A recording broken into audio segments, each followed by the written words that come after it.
Hello, everyone, and welcome to this audio podcast. This audio podcast as part of a Globular Global edition or series. This audio podcast as part of a Lunar Insurgence.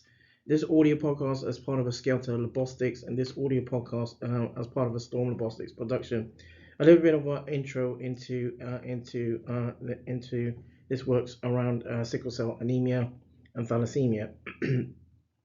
So hemoglobinopathies, especially sickle cell anemia or SCA, and thalassemia are genetic conditions that in severe forms and affiliated with chronic life-threatening diseases are affiliated with chronic or life-threatening diseases with inherent hematological pathophysiology that can affect well-being and lead to death.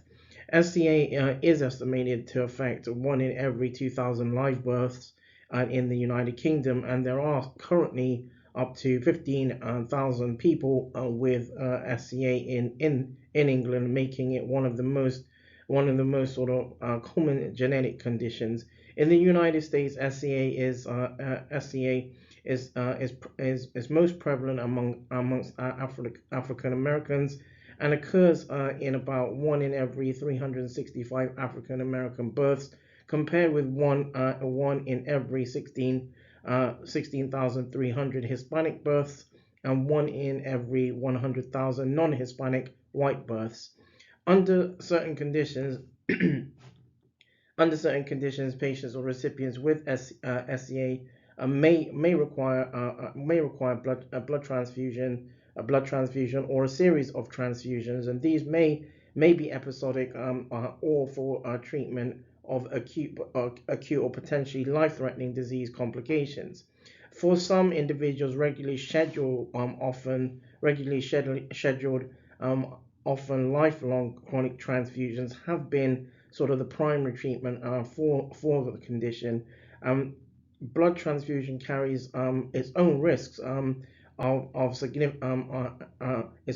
of significant and potentially life-threatening complications. The most concerning of these is red cell alloimmunization, where the immune system of the host can elicit a response post transfusion, which can cause a delayed hemolytic transfusion reaction upon subsequent transfusion and iron overload. Patients with SCA and thalassemia, with SCA and or thalassemia and specific sort of clinical symptomologies may not be considered suitable to receive transfusion because of such alloimmunization. Investigators informed that examples of best practices for SCA and or thalassemia can be identified through the National Institutes of Health's National Heart, Lung and Blood Institute, or the NHLBI. Thalassemia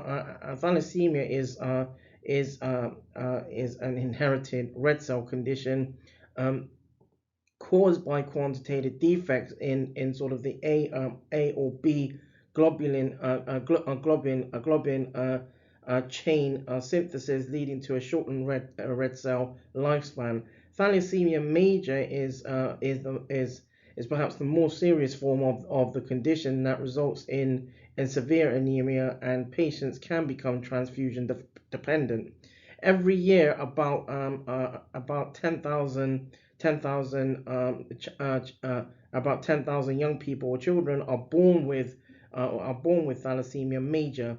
The condition also results in enlargement of organs such as the liver, the spleen, and bone expansion, which occur as the body tries to compensate by expanding hemopoietic tissue into these areas of the body. The clinical severity of SCA varies in part based on different genotypes. Those with which are SCA genotypes homozygous HBSS and HBS beta 0 thalassemia, and generally have more severe anemia and higher risk of severe complications than those with other SCA genotypes, for example, HBSC, HBSC, HBS beta positive thalassemia.